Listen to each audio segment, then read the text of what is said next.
Indicateur 24 du référentiel national qualité. Le prestataire réalise une veille sur les évolutions des compétences, des métiers et des emplois dans ses secteurs d'intervention et en exploite les enseignements. Le niveau attendu est de démontrer la mise en place d'une veille sur les thèmes de l'indicateur et son impact éventuel sur les prestations.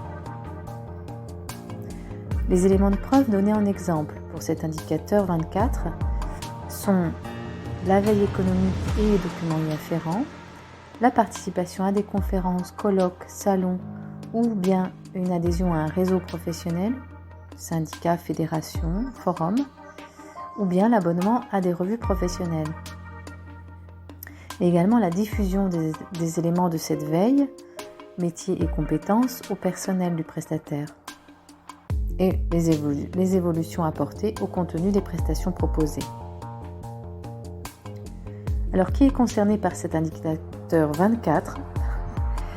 Alors, cet indicateur concerne l'ensemble des prestataires concourant au développement des compétences, les centres de formation classiques, les centres de bilan de compétences, les CFA et les centres accompagnants à des VAE. Comment répondre à l'indicateur 24 ? L'objectif de cet indicateur est de démontrer que vous vous tenez à jour des évolutions sur les métiers et les compétences sur lesquelles vous proposez des formations.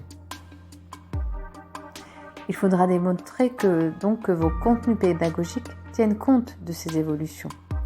Vous pourrez par exemple utiliser un tableau de veille et faire correspondre l'évolution des métiers et compétences à la mise à jour de votre système documentaire.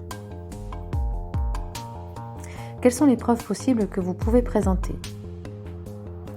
Alors, afin d'identifier les supports ou autres preuves à présenter, vous pouvez vous poser les questions suivantes.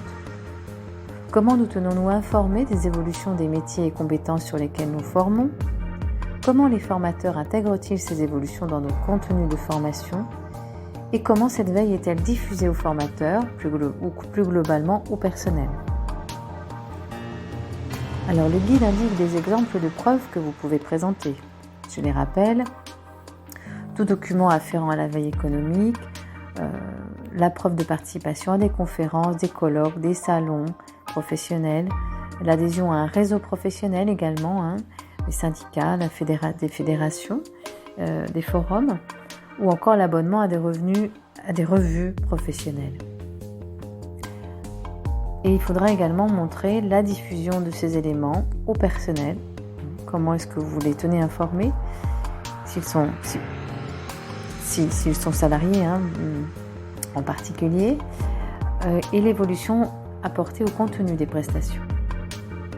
Alors, sur les abonnements possibles, là, tout va dépendre de chaque thématique de formation, donc je n'ai pas vraiment d'exemple à proposer. Dernière précision pour cet indicateur 24, en revanche, si vous êtes un nouvel entrant, et autrement dit que c'est votre audit initial, le premier audit, alors il vous faudra démontrer effectivement la mise en place de cette veille économique, mais son impact éventuel ne sera audité que lors de l'audit de surveillance à 18 mois.